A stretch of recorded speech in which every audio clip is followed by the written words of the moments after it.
Il y a un moment où un pays arrête d'être un pays. Et c'est pas quand les drapeaux brûlent, c'est pas quand les journalistes font leur mine grave, c'est quand les habitants d'une ville de 80 000 personnes se mettent à travers un camion de la Croix-Rouge et qui crient que c'est une mafia.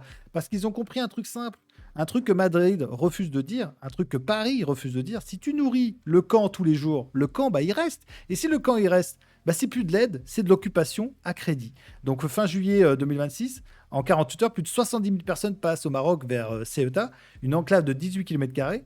Donc là, la ville, d'un coup, c'est un océan humain. La plupart sont rentrés. Il en reste 5 à 10 000 selon les comptes. Ils dorment sur la plage et dans les rues, dans les coins. Et un mois plus tard, les Ceutis sont encore là à attendre que l'État fasse son boulot. Et l'État fait quoi? Bah, il a envoyé de la nourriture, il a envoyé des communiqués, il a envoyé la police contre les habitants. Regardez un peu ça. Nous, oui, Donc Jordan Florentin, qui est à Ceuta, il a trouvé l'organisatrice de la manif, une femme, visage donc flouté. Et elle dit, on ne sort plus les filles qui sont arrivées, elles se font V 1 à 2 fois par jour. Il y a des V à Ceuta. parce que nous, on ne sort pas. Mais les filles qui sont venues, elles doivent être protégées.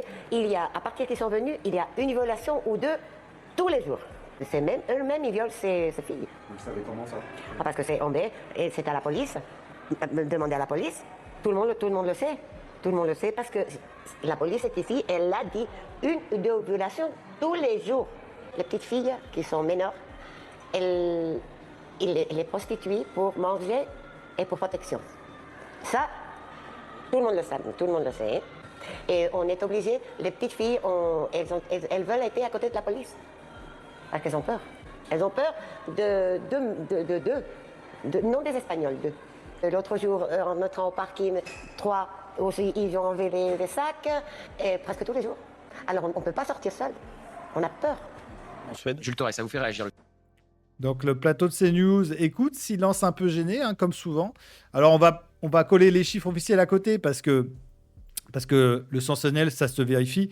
La procureure espagnole parle de 16 agressions S depuis le 30 juillet, 17 victimes, 16 femmes, une majorité mineure. Beaucoup sont migrantes, des migrantes. Les premières à prendre, ce sont en fait souvent celles qui ont traversé avec la vague, hein. Les associations de quartier ont dû improviser des abris pour les filles parce que la nuit, sur la plage, c'est plus une frontière, c'est une zone. 1 à 2 V par jour, c'est son chiffre à elle. Mais 16 dossiers en un mois, c'est celui de la justice. Mais dans les deux cas, t'es plus dans le débat de salon, hein. T'es dans une ville où les parents ont arrêté de laisser leurs gosses circuler. Et Madrid, pendant ce temps, explique qu'il faut rester serein. Oh, serein, les gars. Les gars, tranquille. Là, t'as une scène que personne ne voulait filmer, hein. Les habitants bloquent le camion de la Croix-Rouge, drapeau espagnol, assis au milieu de la route. La Croix-Rouge, c'est une mafia, qu'ils s'en aillent.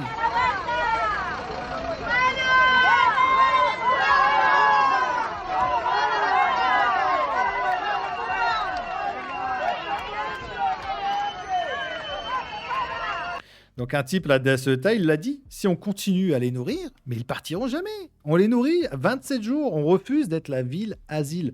Donc tu peux trouver ça dur, hein, tu peux trouver ça laid, mais tu peux faire la leçon depuis ton canapé à Paris, hein. Sauf que toi, t'as pas 10 000 personnes dans tes rues, tes plages, tes parcs, tes toilettes publiques. Toi, t'as pas des camions militaires, des voitures militaires caillassées à l'aube par des mecs. Et t'as pas non plus des filles qui rentrent plus le soir. Donc la Croix-Rouge sur le papier, c'est noble, hein. Sur le terrain, à Ceuta, elle est devenue le ravitaillement du statu quo. Mais le statu quo, c'est ça, le gouvernement socialiste de Pedro Sanchez qui laisse pourrir, puis envoie les flics dégager ceux qui crient trop fort. Pas ceux qui ont sauté la barrière, ceux qui habitent là depuis toujours. Mais on se marche sur la tête. Donc Damien Rieu, le pose sans maquillage, hein, soutient aux habitants contraints de faire le boulot que l'État espagnol refuse de faire. Ça commence à se transformer en guerre civile là-bas.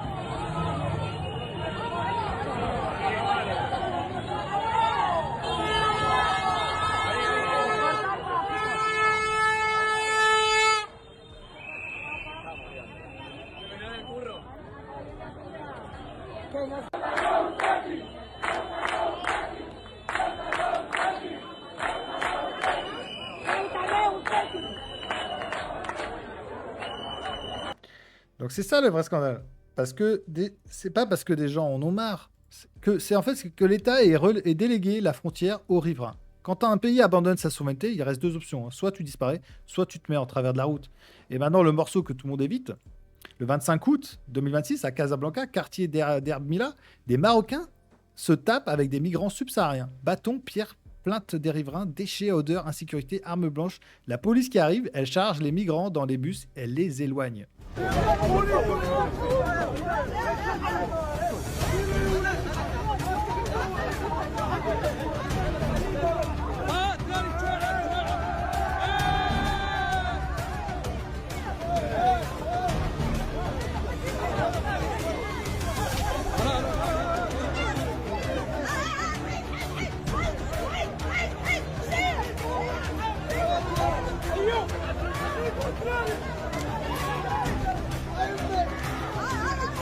Donc Jean Messia pose la question que les rédactions détestent.